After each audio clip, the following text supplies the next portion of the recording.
तुलसी से जुड़ी एक कथा बहुत प्रचलित है। श्रीमद् देवी भगवत गीता पुराण में एक अवतरण की दिव्य लीला कथा भी बनाई गई है। एक बार शिव ने अपने तेज को समुद्र में फेंक दिया था। उससे एक महा तेजस्वी बालक ने जन्म लिया। यह बालक आगे चलकर जालंधर के नाम से पराक्रमी दैत्य राजा बना। इसकी राजधानी का नाम जालंधर नगरी था। दैत्यराज कालनेमी की कन्या वृंदा का विवाह जालंधर से हुआ।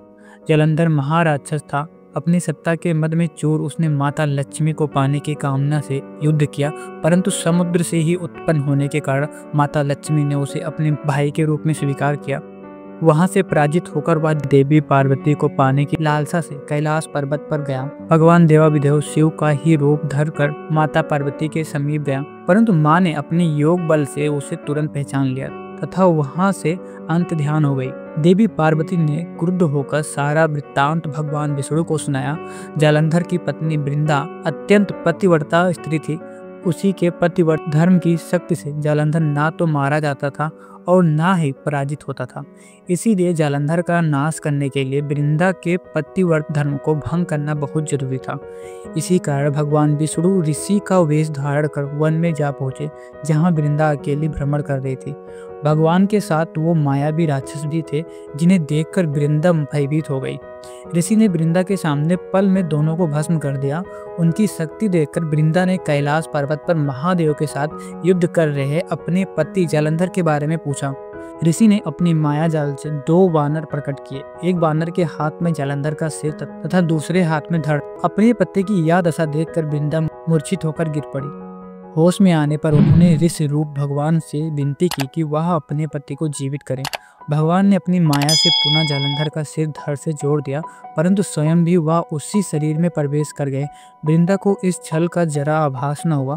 जालंधर बने भगवान के साथ वृंदा पतिव्रता का व्यवहार करने लगी, जिससे उसका सतीत्व भंग हो गया।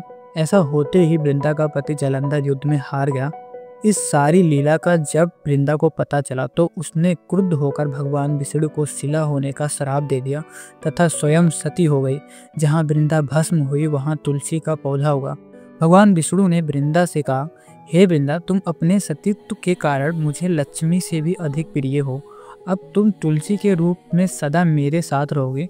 जो मनुष्य भी मेरे शालिग्राम रूप के साथ तुलसी का विवाह करेगा, उसे एक लोक और परलोक में विपुल यश प्राप्त होगा।